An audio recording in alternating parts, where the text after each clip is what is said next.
Hello， 大家好，我是 Jane， 欢迎回到我的任意门。不少观众朋友会在影片底下留言说，他们其实也好想要能够自己一个人出国旅行，但心里难免总是有一些害怕跟担心。所以在今天这支影片，我就来分享自己单独出国旅行的经验，包含在出国前所需要准备规划的各项事宜，以及在旅行当中所需要特别注意的事项。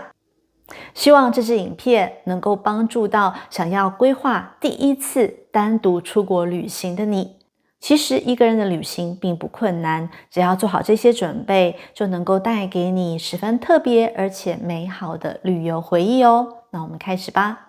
首先，旅行规划的第一步就是要确定目的地，而这个目的地呢，也就跟你这一次旅行的目的，还有你个人的喜好相关联。比如说，你这次的旅行是想要看很美丽的自然风景，还是你对于建筑很有兴趣，你想要看一些美丽的寺庙或是独特的建筑，又或是你想要来一趟美食之旅，吃爆大阪之类。所以当你确定你的旅行目的地以及喜好的时候呢，我们就可以把旅行要去的国家跟城市锁定下来。如果你是第一次单独出国旅行，我会建议第一，最重要的一点，一定要选择治安好、安全性高的国家。第二是语言方面能够容易沟通，不会有很大语言困难的国家。因为自己在外面旅行，不管是要点餐啊、问路啊，或是说突然之间有什么突发的事项，如果语言上的沟通有很大的障碍，那就无疑增加了旅行上的负担。那么第三，我会选择在旅行地点公共交通设施相当便利的国家及城市。因为第一次旅行，我不建议租车自驾，最好是这个城市有相当完善的公共交通系统，无论是搭地铁、轻轨、公车或是火车，都十分容易抵达目的地。综合以上几点，我会推荐，如果你是第一次要单独出国旅行，可以考虑日本或是新加坡。首先，日本的安全性高，治安好，再来语言也比较能够沟通。日本从2012年开始爆发旅游的热潮，那几个日本的大都市，诸如东京、京都、大阪等等，其实现在都已经发展得十分的成熟。如果你要去餐厅点餐，你要去景点购买门票，其实都会有英文的说明，甚至有中文。而你去药妆店要买东西，几乎一半以上的销售人员都会讲中文。除此之外，日本的几大城市公共交通系统也发展得相当好，搭捷运啊、火车啊等等都十分的方便。再来，日本的饮食文化也跟我们比较相近，好吃的东西非常多。此外，日本离台湾很近，第一次出国旅行，我不建议飞行时间要太长太远的国家。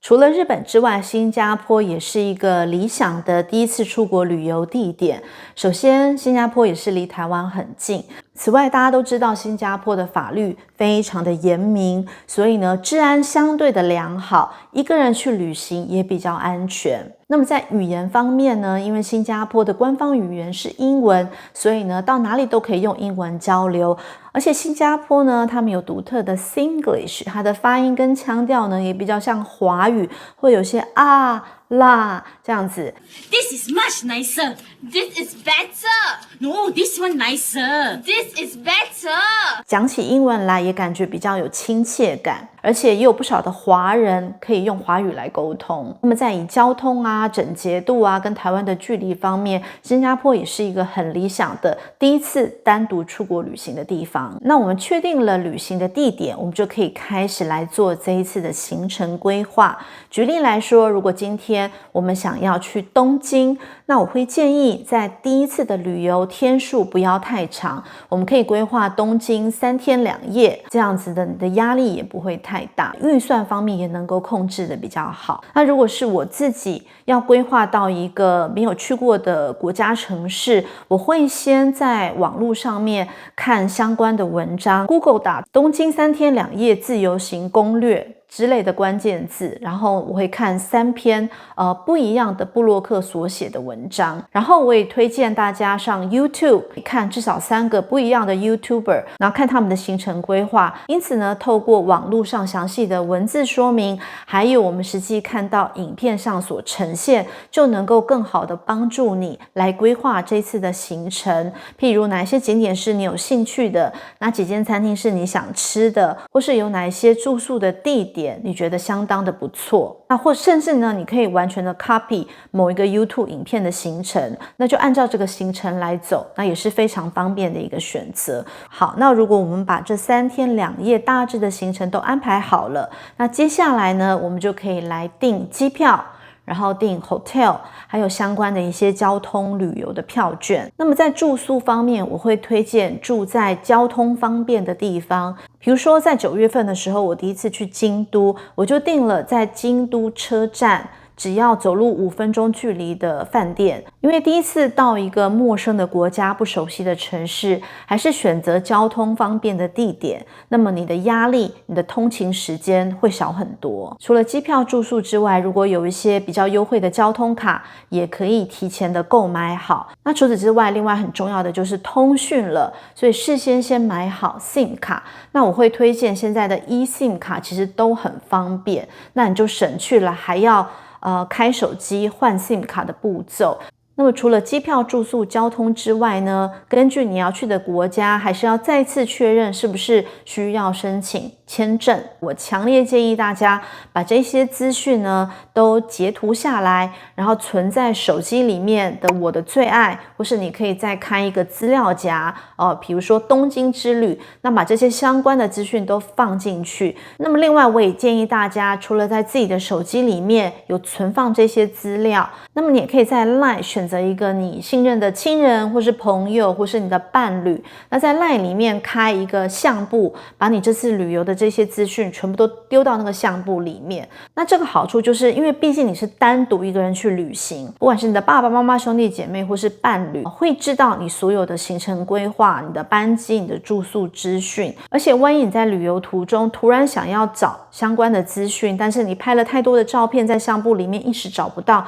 你只要点进 LINE， 然后点进这个朋友，你就可以看到你所有的资料都在这个相册里面。因为我是 INFJ， 对，那 J 型的人就是会做比较多的规划，所以我觉得第一次自己一个人旅行，还是把这些准备的工作做到比较充足，那么你在旅行的过程当中，心理的压力也会比较小，然后遇到一些突发事情的时候，也比较不会那么的慌张。那除此之外呢，也提前先下载好在旅游当中会需要用到相关的 App， 比如说 Google Map 等等。那要不要购买旅游保险呢？也看个人的需求买了保险也是多一层保障。最后到了整理行李，那因为是自己一个人的旅行，所以你要想象是自己提着行李，背着包包，路上又可能要看 Google Map，然后又会想要照相等等，相当的忙。所以呢，行李一定是以轻便为佳，不要大包小包的拿太多，因为会很容易掉东西。那以上我们把规划跟准备工作都做好了，那么在旅行当中有哪一些需要注意的事项呢？首先第一个至关重要，所以一定要讲3遍，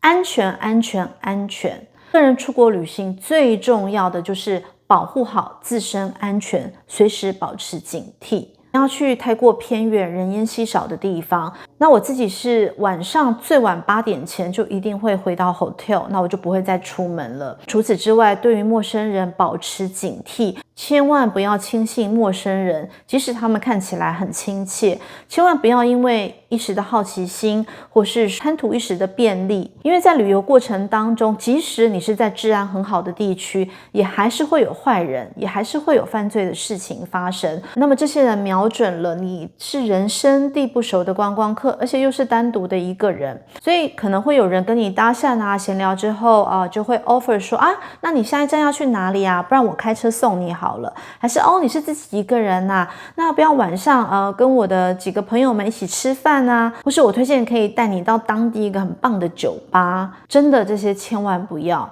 虽然说呢，可能到了异国，大家会有一些奇丽的幻想，或许能够发展一个异国恋啊，或是说有某一些想要探险的心态，但是真的很多意外就是这样子发生的，所以我还是建议大家好好的走自己的行程，那不要随便就搭上陌生人的车，或是跟陌生人一起去酒吧喝酒等等。所以呢，真的在旅游的时候，你的警惕心还有你的敏感度都要比平常放大很多。快快乐乐的出门，平平安安的回家是最重要的。那么每天也跟家人亲友保持联系，跟他们报平安。在旅途当中，除了保护自身安全，保持与家人联系之外，也做好时间管理，并让自己保有弹性。做好时间管理，我们会知道在景点与景点之间大概需要花费多少的时间，或是某一个景点可能在几点就关了，或是哪一间你想要的餐厅它可能周三没有营业，那就不会白跑一趟。但是在同时呢，也要给自己保持一定的弹性，你的心理压力也不会那么大，而且有的时候会有一些意外的惊喜，那也可以在旅程当中让你比较的放松，也更能够去享受一个人旅行的美好。那么在最后很重要的一件事情，就是要尊重当地的文化。每个国家都有它不同的文化，比如说在日本，我就看到不少的餐厅他们会有标示，在餐厅内用餐的时候呢，不能够用手机讲电话，不然会打扰到其他在用餐的客人。或是说像新加坡有非常严明的法律规定，你不能够嚼口香糖，不能够携带口香糖。所以每个你要去的目的地国家事先了解他们的文化习惯，还有当地的法律规定，那么才不会去误触法规，或是说做了让人觉得很白目、很不尊重当地人的这些事情。从来没有过单独旅行的经验，如今要一个人出国去旅游，心里难免会忐忑不安，这是非常正常的。所以希望在这一集影片的资讯能够帮助到你。如果还有其他的问题，都欢迎在下方留言给我，我会尽我所能的回答给大家。如果你喜欢我的影片，请订阅、按赞，这对我来说会是非常大的鼓励。谢谢大家，那我们下集见喽，拜拜。